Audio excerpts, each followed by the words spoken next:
Deuxième partie de cette vidéo, on va essayer d'appliquer maintenant des filtres pour corriger certaines choses dans l'image.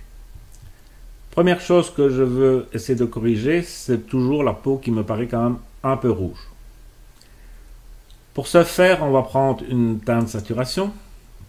Je vais prendre l'outil main, me mettre sur une zone, vous voyez qu'il a sélectionné les rouges, et sur cette zone-là, je vais essayer de bouger légèrement, peut-être diminuer un petit peu la saturation sur les rouges, et booster peut-être un tout petit peu la luminosité, parce que chaque fois qu'on diminue la saturation, la luminosité diminue.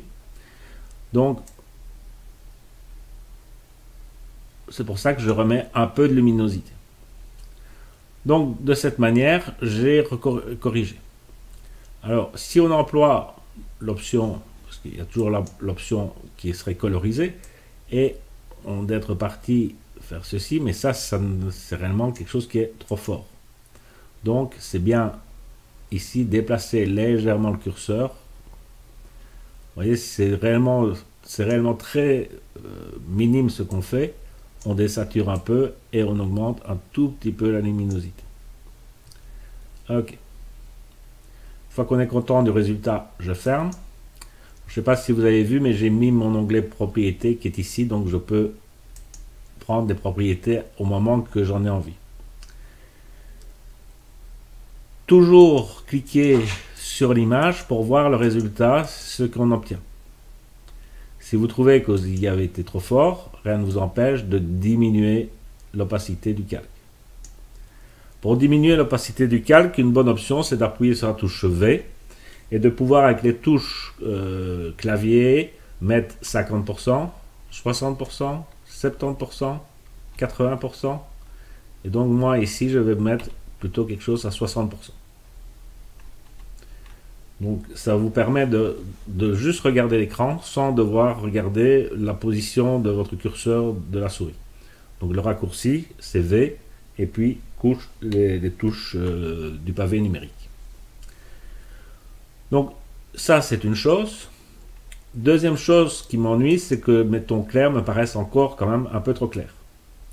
Pour ce faire, on va prendre une courbe. Dans la courbe, on va prendre au niveau de la main, se positionner sur la zone qu'on veut, et on va diminuer la couleur. Alors, le problème, quand on fait ça, c'est qu'évidemment, toute la courbe est affectée. La solution est de soit remettre des autres points, mais c'est quand même assez compliqué pour savoir lesquels, à partir d'où on va remonter, etc. Donc, moi, la solution que je prends, c'est à nouveau, comme tout à l'heure, aller dans les options de fusion.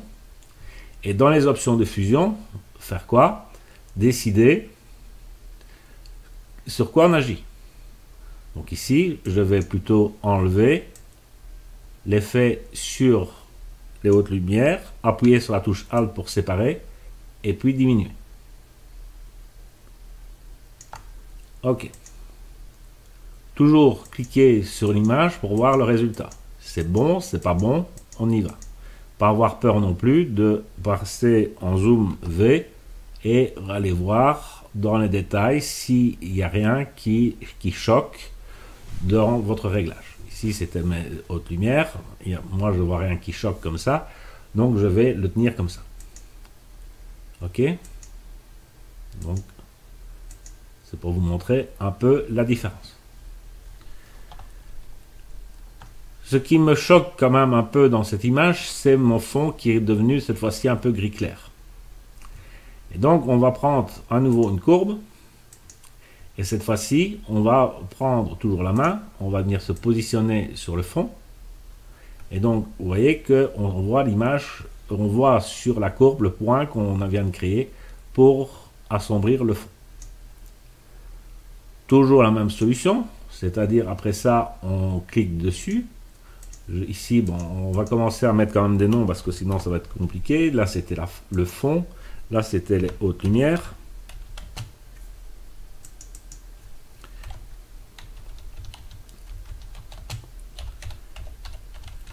Haute lumière. Et ici, c'était couleur rouge de la peau.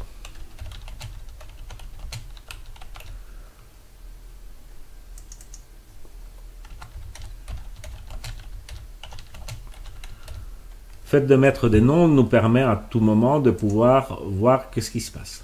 Donc ici, à nouveau, je vais cliquer 2 fois. Cette fois-ci, je veux protéger mes hautes lumières.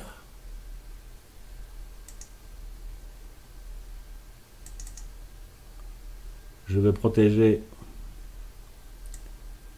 mes autres lumières. Vous voyez que parfois, il faut aller assez loin.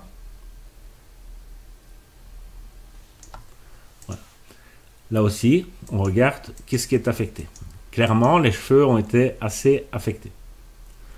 Donc, quelle est la solution? On a un masque de fusion.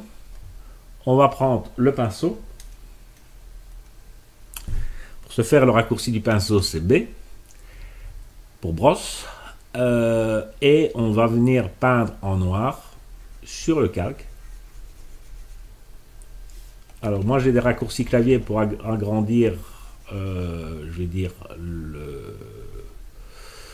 le diamètre de ma brosse.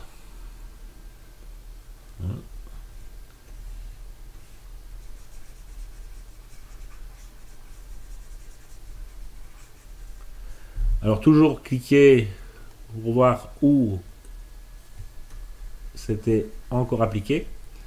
Alors comme je suis avec une tablette tactile, plus j'appuie dessus, plus ma brosse donne je vais dire, du peps.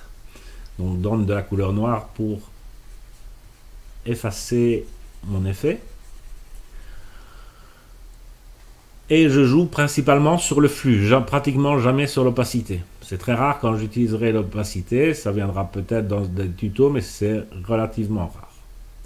Donc à nouveau, on clique dessus, on regarde.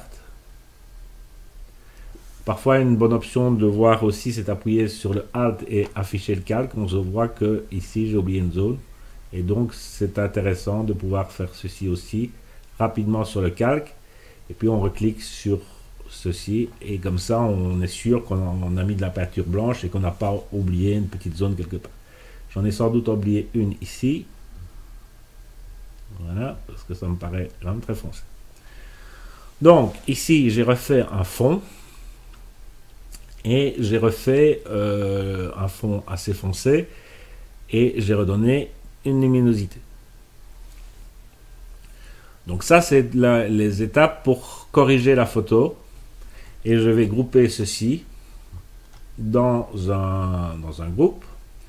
Et je vais mettre base. Et donc, si j'enlève ce calque, on se rend compte qu'il y a évidemment une grosse différence en termes de luminosité et en termes de couleur de la peau.